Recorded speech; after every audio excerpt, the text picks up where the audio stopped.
and welcome back to my YouTube channel. Today I'm taking you all through a process of creating a logo for a video game. So a couple of months back, a friend reached out to me asking if I can make a character styled logo for their video game. And I was like, yes, I would love to do that. So I don't know much about video games because I don't play any. So I needed some context. So he told me that the video game is by their new studio that is called Sleeper Builder Studio, and the game is going to be there on Steam and where there are other games. So the logo has to stand out so that in all of these, logo should stand out regardless, but in the flood of so many games, it should be bright, colorful, people should know what the game is about. So I started with some research, step one, always. So the research was first understanding the brand, like even before research.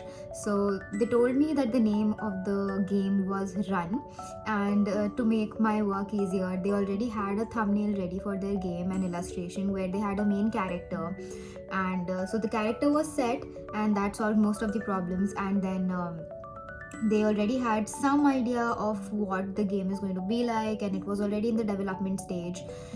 So they gave me a couple of pointers regarding how the game logo should also kind of tell what the game is about, or at least show the character.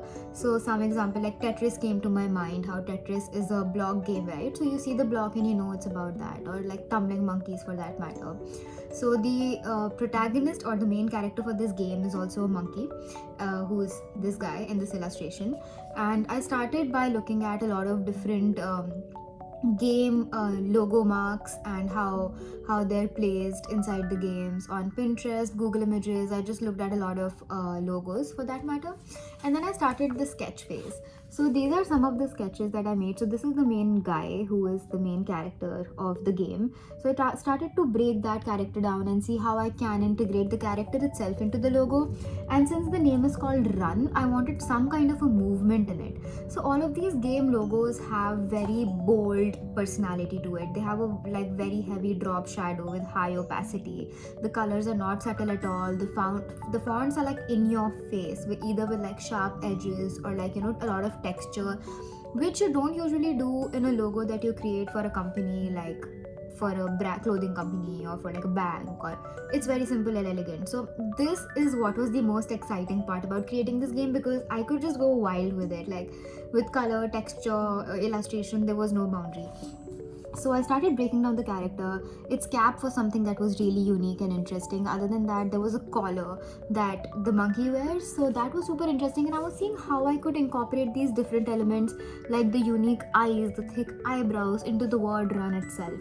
And since the character is very rounded, it has very rounded head and features, I wanted to keep my logo also very rounded. So I've tried to like show through some lines. I'm trying to show how I want to just have those curves running along with the cap, even with the font, like. And then I tried to make something very, very simple, how I could just have a very minimal version of R, U and N, because all of them, N, and if you just invert it, it kind of looks like a U, and how I can bring R into that as well. So this was my first iteration. I just like did away with the rough edges, like with sharp edges, only to find out a couple of days later that the game name is not Run anymore, because there were some issues with the naming. So now we have a new name. So the new name they gave me was Banana Blitz. Yeah, very different from what the original name was.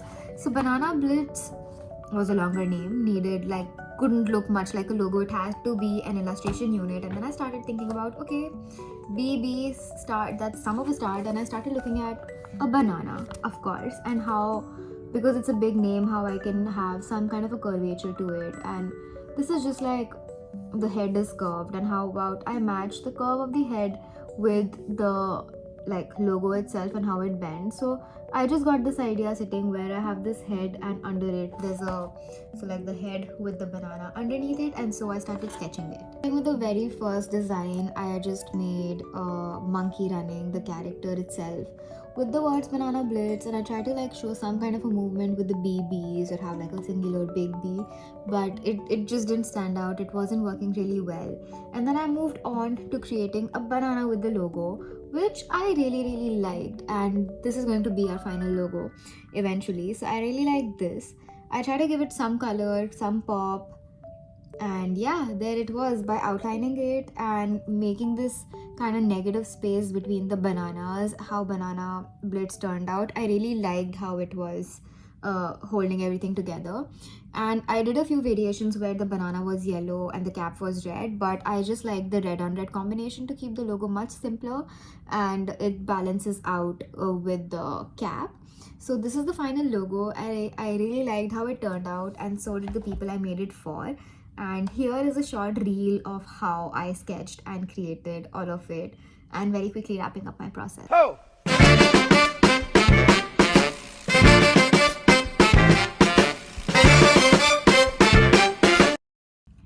Thanks for watching this video, guys. I'll see you in the next video.